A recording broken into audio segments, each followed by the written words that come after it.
I cannot get a good smoke ring on this Weber Smokey Mountain.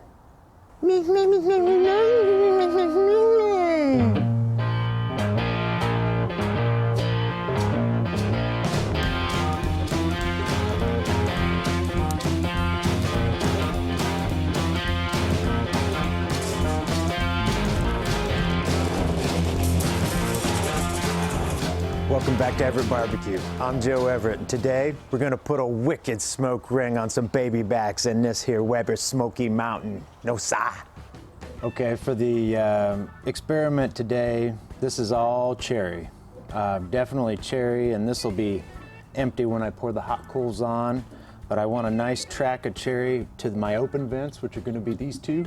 This vent will be back closed, so a lot of remaining coals will be burning in the back here, theoretically, with our back vent on top of the lid there open. But there's a little track of cherry from the center out to all the vent sides, and now I'm gonna flank each of the triad here with hickory.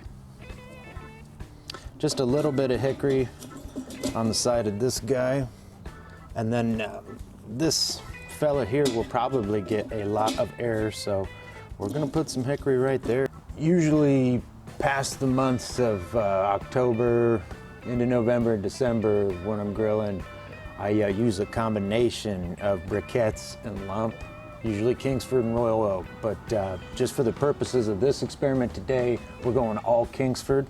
I'm gonna pour all Kingsford with the exception of this center, and for right now, I'm gonna go ahead and reserve his spot for the flower pot.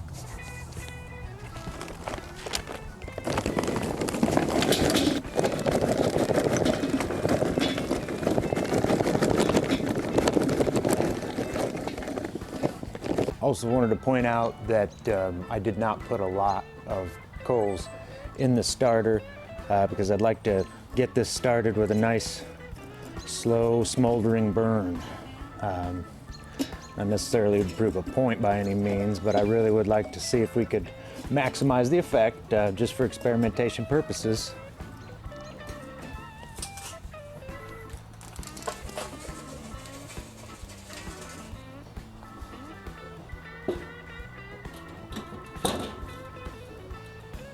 As you can see, just got the coals on, but we're getting a good smoke. Want to get the ribs on pretty soon, so take advantage of what's happening in here. Okay, you guys know how I season, right? Back in the refrigerator while we get the smoker up to temp, and I'm gonna tell you why. Yeah, the temperature is doing just fine. For your information, I've got a DOT just to monitor temps, kind of control it, but ribs are going on, and more importantly, the ribs are going on cold. Woo. Can't get a smoke right.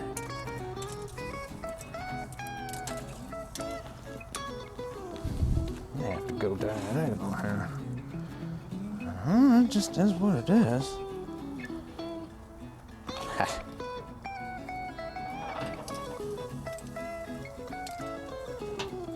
Where there's a will, there's a way, ladies and gentlemen.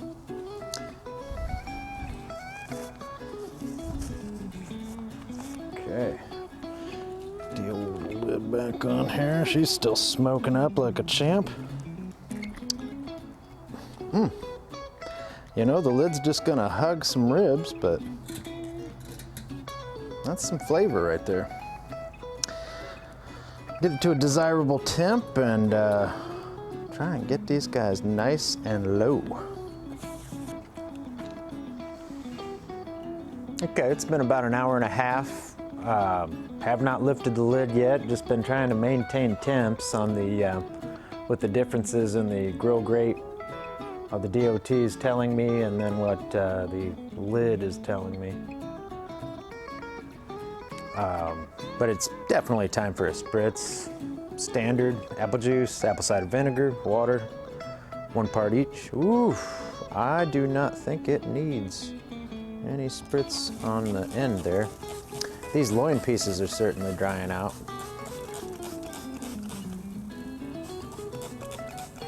Maybe have to push this guy over a little bit.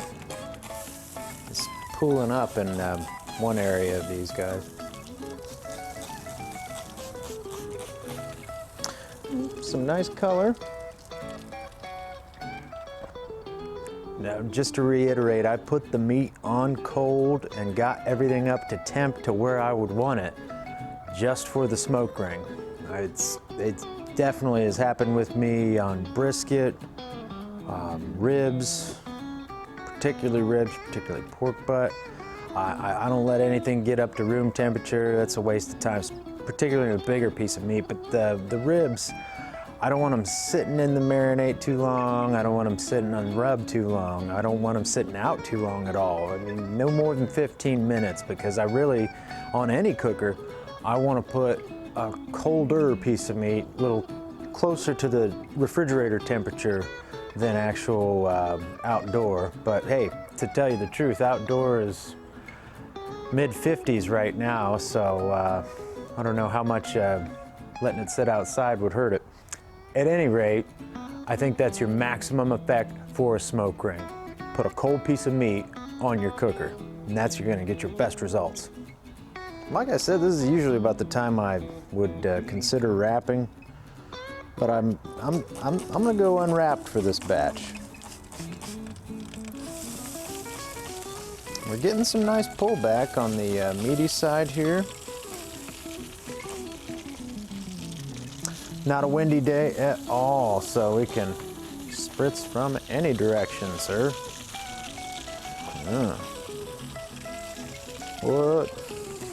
All up on it. And some pullback on the back end here. Now that they've drawn in, I think I'm gonna switch these fellas around a little bit. We will juxtaposition those ribs. This is about 3 hours in. I had switched them not too long ago. Just check this little loin piece up top. We're hitting bone there. Yeah, just 170s. The camera's picking that up or not. It's falling right in there though. There it is. 170s, not bad. See, we're at the 180s here. 180s, 170s. Let's see here. How many things can I hold in my hand?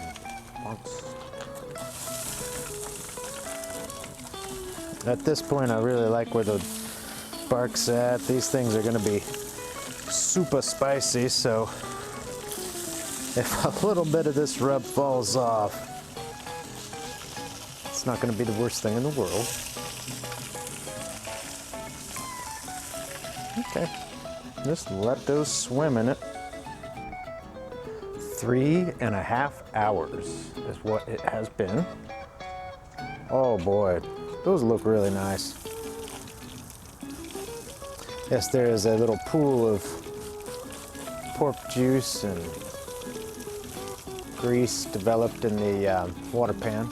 I did not use any water, for your information. That seems to be a popular question on the YouTube. It has been 4 hours in, and it's time for a glaze.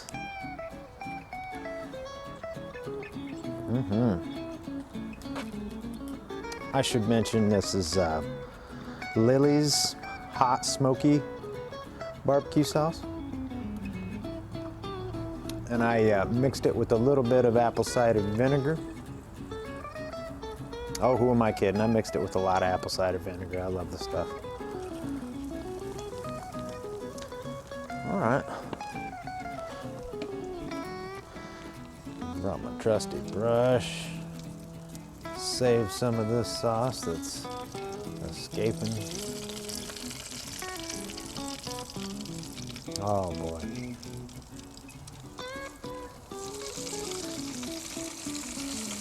That pool of mop and vinegar down there is really taken to it. Some rib grease and sauce has reached the bottom of the fire, I can see. See, we've just been smoking the whole time. I will confess that I was choking the bottom vents out so much early on in the cook that it wasn't as smoking as how I liked, and so if there's no smoke ring, I'm the one to blame. It would, once again, do not blame the weapon, always the hunter. I think that's a good lesson. Oh, isn't it just fun glazing ribs, getting sauce on the driveway? I will get that out later. All right, I'm gonna let these guys sit. A little 15-minute timeout in their glaze. Got a nice glaze, and we are calling this Dunzo. Of course, we'll temp them and make sure, but oh man, I really like the look of them, guys.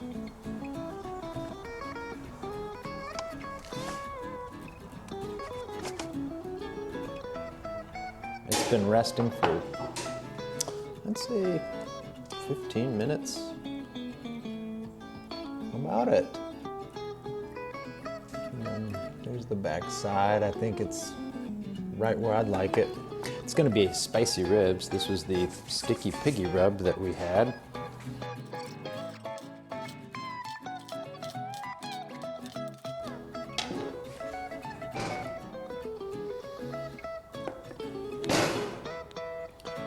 No smoke ring? Roll credits. No, no lie. This is not as significant a smoke ring as I would like, but I will have to say there's one there. Okay, here we are with the final results. I will say smoke ring achieved.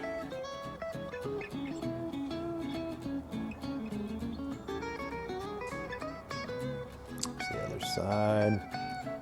But I think favorable results. Not the biggest old smoke ring I've ever done seen, but this is how you'd like her.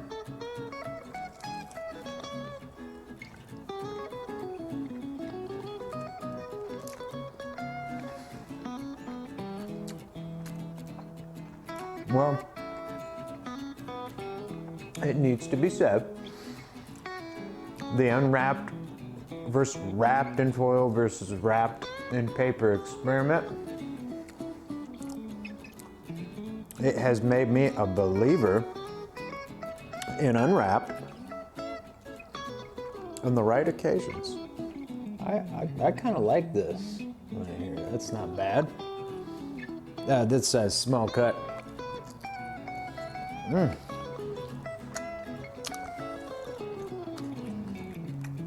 I know it's a cosmetic difference, but that smoke ring tastes great. I mean, the unwrapped, that's the bite through on these unwrapped ribs. I'm just taking them off after a nice 15-minute rest. Weber Smokey Mountain. Muchacho.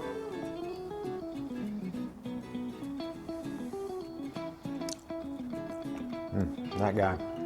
And that rub. See, that's about your ideal cook, you know, it wants to fall off. It wants to. It's not going to. My goodness. This Sticky Piggy gave the back membrane of the rib such a nice rub. It's like, it's candy. I'll put that rub in the description. Click see more for that. No lie. It's just effortlessly, and I don't know if you can try and focus here. That's the bark it put on the underside of the rib.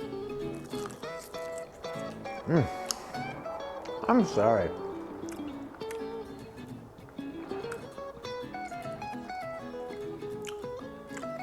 It's like Kentucky Fried Chicken.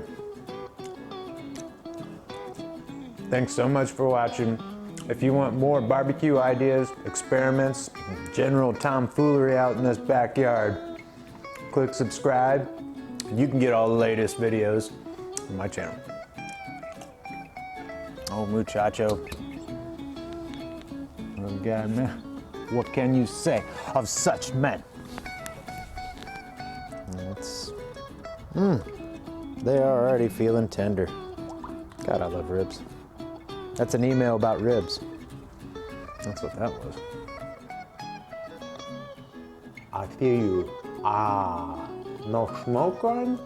What say you now? Aha, Dr. Jones.